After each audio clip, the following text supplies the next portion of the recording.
right, hello everybody. Welcome back to another video. Excited to have you here. I wanted to share a handful of photos from a recent photography road trip here in Colorado and from a work trip out to California. In addition, I wanted to share a handful of photo books that I have used as inspiration in the past and still continue to use today, and really just wanted to share them for anybody else that is looking for new photo books to add to their collection. So first up, this photography road trip here in Colorado. My girlfriend and I had a free weekend and we wanted to go somewhere that neither of us had been. So we planned kind of this last minute road trip to Great Sand Dunes National Park. This, like I said, was going to be more of a photography oriented road trip. So I guess that was the perfect excuse to bring one too many cameras. Brought along the Pentax 6x7, the Yashica Mat 124G, and the Nikon F100. There was no real goal bringing all those cameras other than wanting to stack up a 35mm shot to a 6x7 and just kind of see the quality difference and all of that, especially shooting the exact same scene. Our goal was to camp out of the back of her car, so we got everything packed up and headed south towards the park, arriving just before sunset.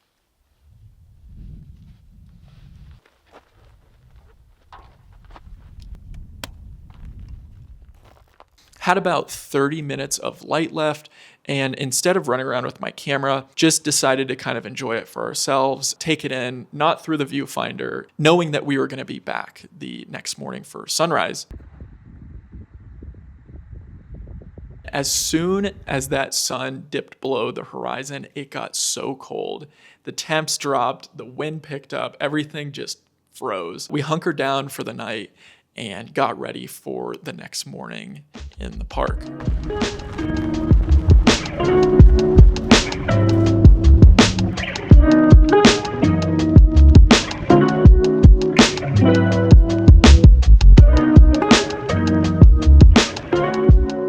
All right, good morning from a cold Great Sand Dunes National Park. We decided to camp out probably 11 miles south of the park last night in the back of the car. It was cold, but it was beautiful. Woke up this morning for sunrise. We decided to leave the nice video camera in the car as we hiked up, only because it was so cold and it's a heavy camera. So most of those clips are going to be shot on the iPhone. Shot a variety of Portra 400, Fuji, Superior, and then I actually got a roll of the Lucky 200 film in 120. So I'm running that through the Yashica. I'll be anxious to see what that film looks like. I've heard good things, so excited to see those results. We're just going to take the drive home slow, enjoy the beautiful weather we're having, maybe make a few more photos along the way. But yeah, we're loving it, enjoying it.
Next up was my work trip out to California. I photographed a car collection out there, and they had 10 to 15 cars that needed photographed. I brought along the Pentax and the Nikon just to kind of document some in-between moments for myself. And one morning, my friend Matt and I took out his old Thunderbird, and Matt will chime in here and let me know exactly what the name of the Ford color is, but it's almost like a salmon rose gold color, and it just lit up in that California morning light. So that was nice to get out and drive around a little bit and have some conversations with people that were passing by. But I'll share some of the photos from that shoot and then just throughout the week out there in California.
Lastly, I wanted to share a handful of photo books that I have used personally as inspiration in the past and have found myself even recently, just before these 2 trips that I took, pulling out for inspiration. I find photo books the best way to look at another photographer's work. They really force me to slow down and take a look at a body of work that they've put into this book. It gets me off my phone. I find that photographs while I'm scrolling on Instagram tend to just kind of bleed together. When I know that I'm flipping through, a physical book, at some point I'm gonna get to the last page. I try and really take the time to analyze each photo and ask myself questions to how they made the work and why. And it's a much more enjoyable experience to consume photography.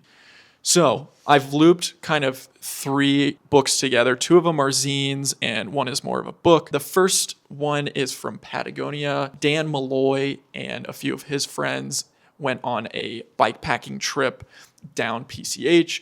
They had their surfboards attached to their bikes, all their camping gear. A lot of the photography from this book is just in between moments. Nothing is staged. It's all natural. And it's a look into their trip, the people they met. For myself, who enjoys going on adventures with your friends, it is a good look into how others document their adventures. So always find myself pulling that book out, especially before I have a big trip coming up. That leads me into my next pair of zines from photographer Alex Stroll. They are called Adventure Buddies, similar to Slow is Fast. It's just an adventure with your friends. Alex Stroll and his buddy Isaac go on these fun adventures in Montana, in Washington, and Oregon, document it on their film camera. Similar to the other book, it's just the in-between moments and the time that they had spent together. It is nothing staged.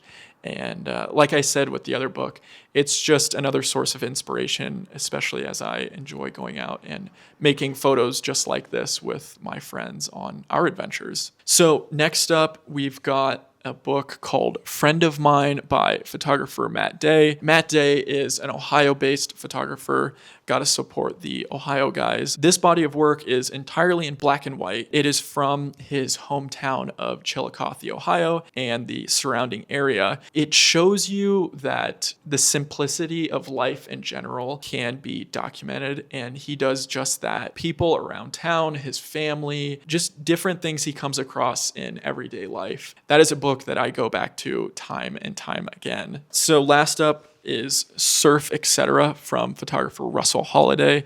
This book blows me away every single time I go through it. And it's really helped me to realize that photography, or a body of work, especially for a photo book, is not created in a weekend or not created in a week. Like, this is work that has been created over years and years of experience, different trips. You see that he has gained a new perspective into the world of surfing and capturing it, and probably years of sitting on the beach or being in the water with a water housing. That work has really pushed me to see things in a whole new light, especially the things that I photograph, and try and document them in a different way. I hope some of these books are still available if some of you are interested in picking them up, but I've enjoyed making this video and I look forward to making more. See you in the next one.